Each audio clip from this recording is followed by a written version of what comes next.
In her book, Forbidden, Jayme Oliver has a great scene where the protagonist, Riley, is in the middle of the city, and on the street corner, he sees a man with a sign that says, "The end is near," and he's yelling out, you guessed it, "The end is near! The end is near!"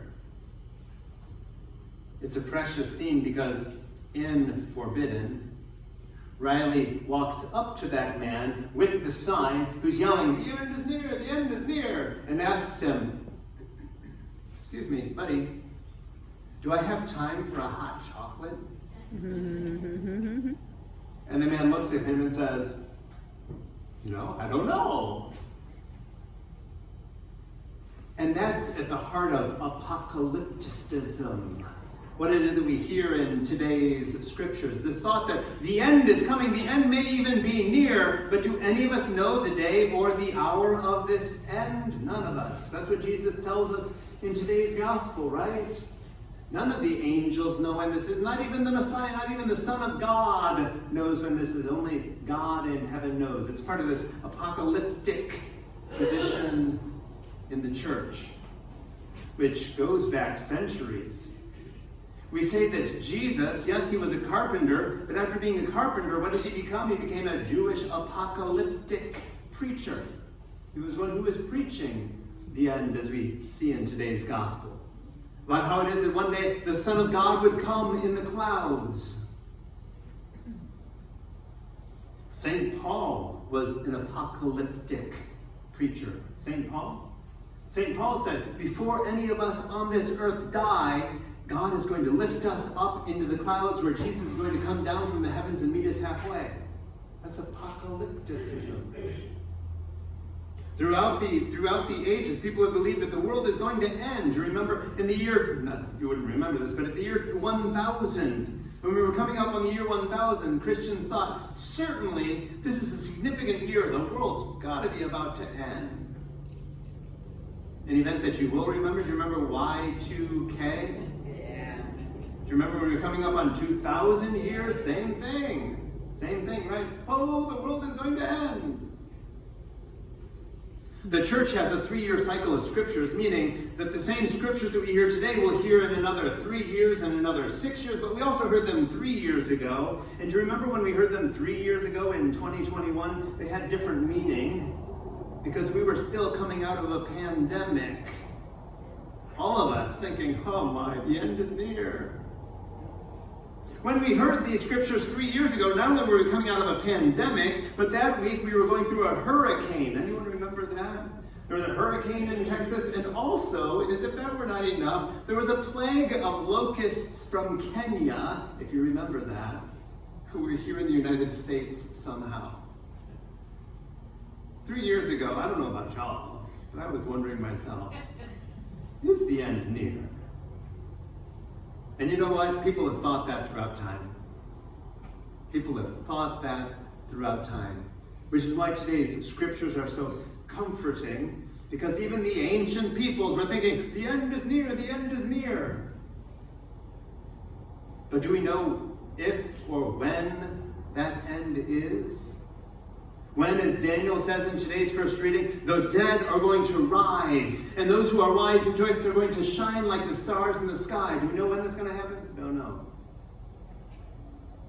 Today's responsorial psalm says that God will not let God's faithful ones undergo corruption, meaning God is going to raise us up, and we're going to be the great young people that we once were when we're in heaven. We're not going to be filled with all sorts of maladies and illnesses and creaking backs.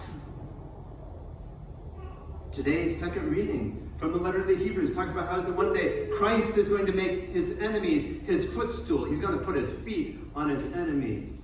When is that going to happen? The fascinating thing is that in today's gospel, Jesus, a Jewish apocalyptic preacher, is saying the end is near and we have to look for signs. It's like the fig tree. Anybody do any gardening? You look for signs of when things are beginning to blossom. You're thinking, oh, there's soon going to be a flower there, or we're soon going to have some vegetables here. Jesus says in the same way, look for signs. Got news for you. There is no paper towel certainty when it comes to the end times. I don't know about you, but on my kitchen counter, I have a roll of paper towels. Any of you have paper towels in your kitchen? Of course we do. And we can see when that roll of paper towels is coming to an end.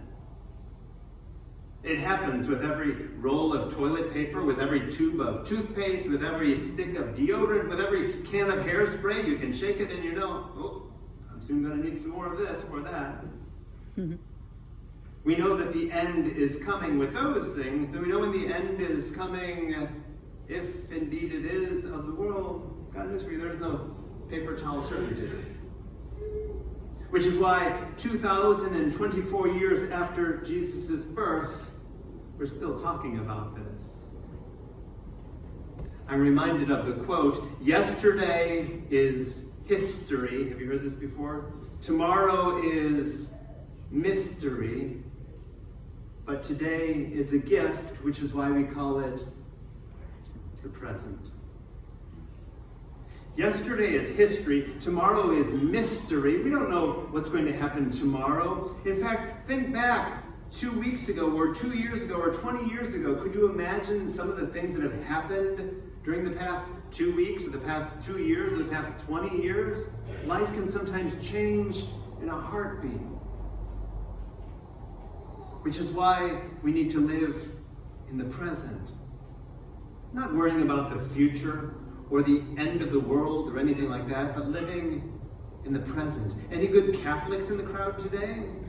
There's a Catholic prayer that we all learn as kids called the Hail Mary, which talks about the 2 most important moments in life. What are the 2 most important moments in life? Pray for us sinners when? Now. And when? At the hour of our death. At the hour of our death, that we might be turned toward God, and we might be ready to enter into God's kingdom. But pray for us sinners now, that we might take advantage of this moment to turn toward God and turn toward others. We don't have any other moment to live in. We can't live in the past, though we do sometimes try. We can't live worrying about the future. Sisters and brothers, here we are, November the 17th, 2024. Let's live today. And when tomorrow, November the 18th, 2024 comes, then we'll live tomorrow, today. But let's not worry about tomorrow, or tomorrow's tomorrow, or any distant future, or the end of the world. Let's be about God's kingdom today. Sisters and brothers, we're at the end of the liturgical year, which is why the church focuses us on the end times. But instead of being distracted by things of the future is a mystery. Today is a gift, which is why we call it the present. Today is the